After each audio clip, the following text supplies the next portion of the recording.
เข้าไปเลย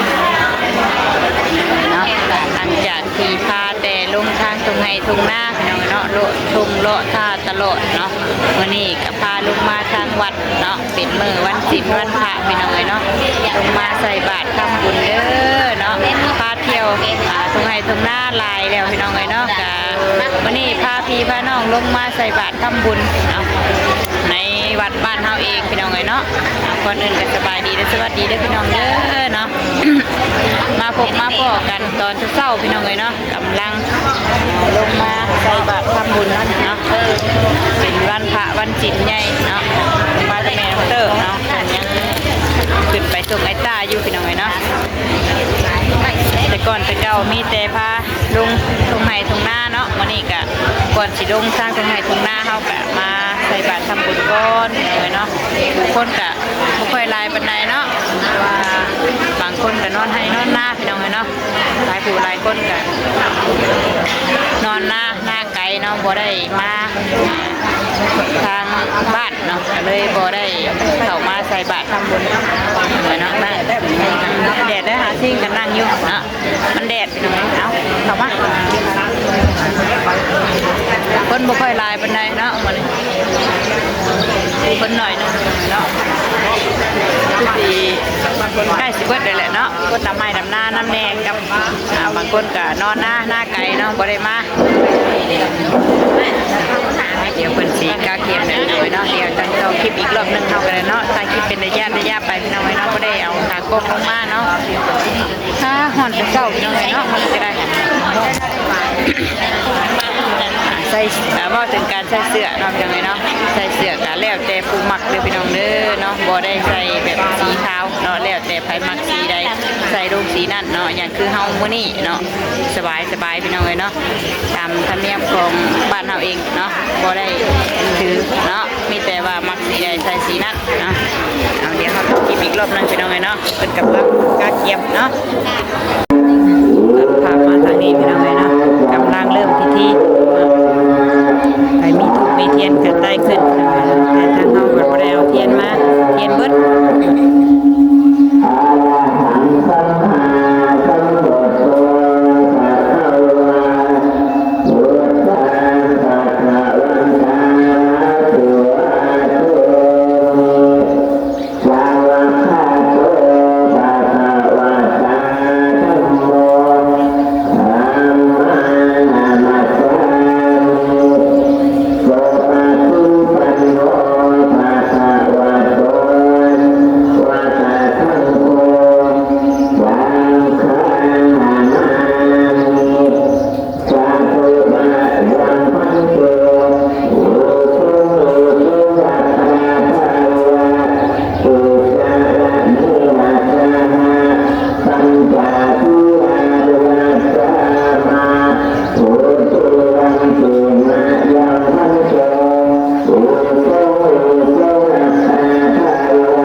เพิ่นมาตั้งสูง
มาทางคนสวยเฮาเอ้ยหากันมาป้าลุงเอ้ยเป็นคนสวยอ่ะสบายดีป้าลุงนั่นแหละหากันมาอันนี้บ่หมู่จนสิเลิกเพิ่นจนใส่บาทยังไงเนาะทางเซรีนหากำลังสิลงมาเนาะกินขนมน้ำอีกกินนมอีกพุ่นน่ะโอ้ยเนาะอันนั้นคือสิเป็นของเพิ่นบ่ไปก่อนได้บ่ไปใส่ได้บ่ไปใส่อยู่ไปคนละบางก่อนเนาะตอนนี้คนยังบ่ทันบางเอาไปซะไป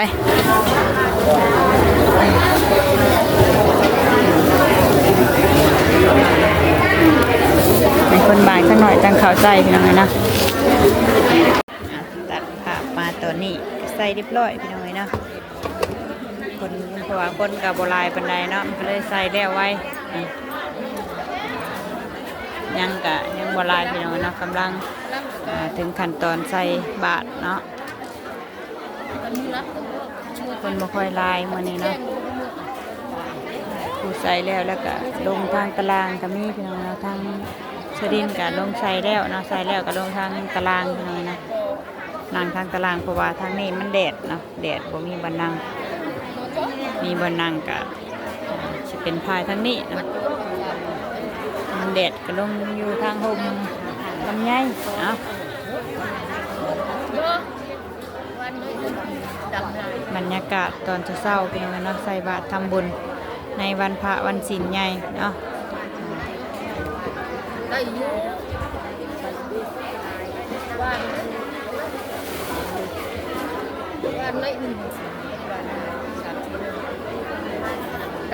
จำหลาย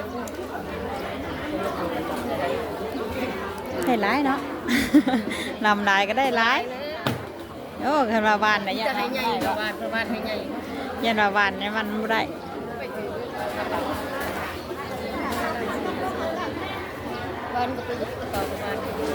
สาวให้สาวนาเนาะพอกันกับว่าแต่เรื่องให้เรื่องนั่นแหละพี่น้องไม่ได้ว่าเรื่องยังเนาะตามกันดำให้ดำหน้าเพราะว่าฉันเนาะ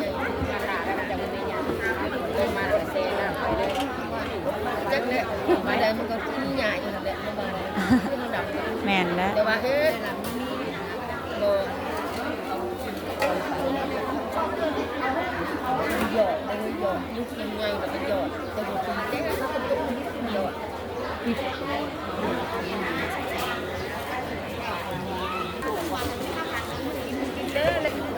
ไปแม่ไปท่านได้ใส่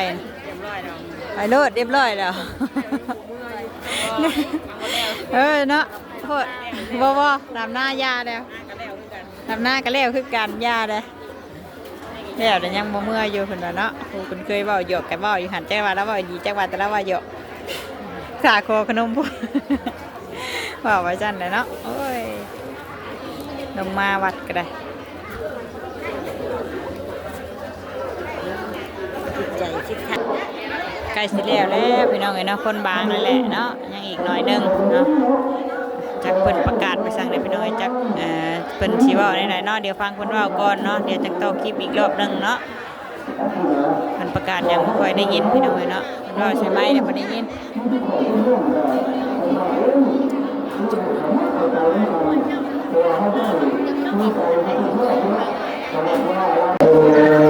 มาถึงขั้นตอนสบายเข่าหน่อยเด่น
ร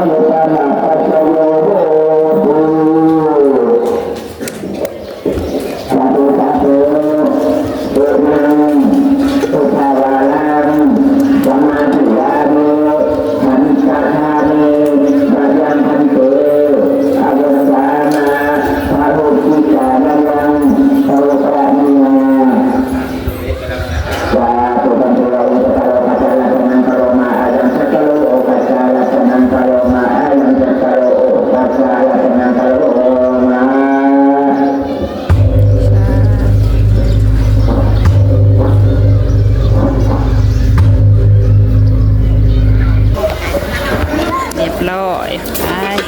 ลงบัตรข่าวบูชาเก้าคือเดิม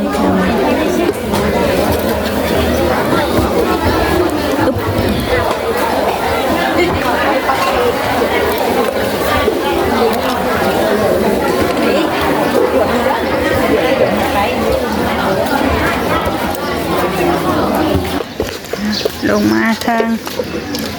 ตารางพี่บัตรยังไงเนาะติดเข่าบูชาคือเก่า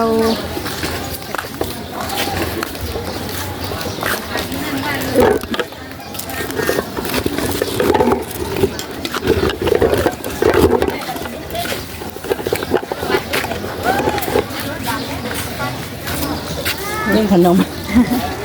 บูชาได้ตัวเลย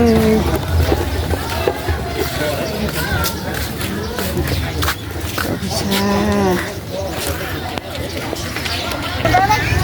โอ้ยตีหนีไปก่อนก็ได้ดอกให้จังเอาตายเนี่ยคุณอ่ะเอามาแอบแม่งน่ะชื่ออะไร นี่น่ะเอาไว้ไว้ จะบอกมึงเอา บ่ได้เอาให้เอ้ยซ้ำนะเอ้ยมีกินดีบ่ได้ไร เอามา น้ำไม่ใจ อันเท่าไรนะ 6,000จริง อันละ6,000 หาไม่30 หาไม่30คิดนักจักเอาตัวใดดีติเอาหาไม่เอาไม่หนึ่งบาท6,000 บาทนี่เอาหาไม่บาท30 บาทนี่เอาจะดูได้ขนาดดารุดได้ถ่ายใช่นะถ่ายเตอร์บ่ถ่ายเงินเตอร์บ่เราไปซื้อหมูใหญ่น้ำมันนั่นน่ะหมูใหญ่น้ำเบากุ้นพุ่นอ่ะหาไอ้ก้าเพิ่นไปซื้อหมักหมูอันชื่อปิ้งหมูเนาะพี่ผู้ค้าขายหมูเฮาพี่น้องเฮ้ยเนาะหมูเต็มซะเด้งนึง18พุ่นเนาะหมักใหญ่แท้นี่กล้าเข้าไปดอกหมูยำนี่แพงฮะหมูเพิ่นสิแพงยำนี่เนาะเพราะว่ามันบ่แม่นยำแรงถ้ายำแรงนี่คนปลูกหลายพี่น้องเนาะก็เลยบ่แพงปานใดเนาะธรรมดาหมากซ้ำนี้20,000แต่อันนี้คือสิแพงอยู่เราไม่ได้เข้าไปเบิ่งเนาะเดี๋ยวไปติดข่าวบูชาก่อนเนาะถือว่าเรียบร้อยแล้วพี่น้องเอ้ยเนาะใส่บาตรทำบุญในมื้อนี้เนาะมันจะติดข่าวบูชาแล้วก็มื้อเฮือนมื้อชาติเนาะมาห่มโพยเย็นจะจ้อยนี่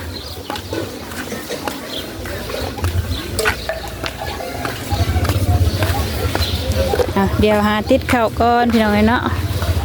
คนกำลังเมื่อนำไปทำลายเลยเนาะอีกประมาณนี้เนาะหาติดข่าวก่อนพี่น้องเลยเนาะพบกันอีกคลิปหน้าเด้อเนาะคลิปนี้ก็มาใส่บาตรทำบุญเนาะมีแต่พาไปทางทุ่งไห่ทุ่งนาลายแล้วพี่น้องเลยเนาะมื้อนี้ก็พาลงมาใส่บาตรทำบุญเนาะในวันพระวันศีลใหญ่วัดบ้านเฮาเองพี่น้องเลยเนาะคนก็บ่ค่อยหลายปานใดเนาะเพราะว่าเพิ่นดำให้ดำหน้านอนให้นอนหน้าบางคนก็เนาะเอาประมาณนี้พี่น้องเลยเนาะพบกันอีกคลิปหน้าเด้อเนาะคลิปนี้สบายดีน้องเลยแล้วเนาะติดข่าวบูชาก่อน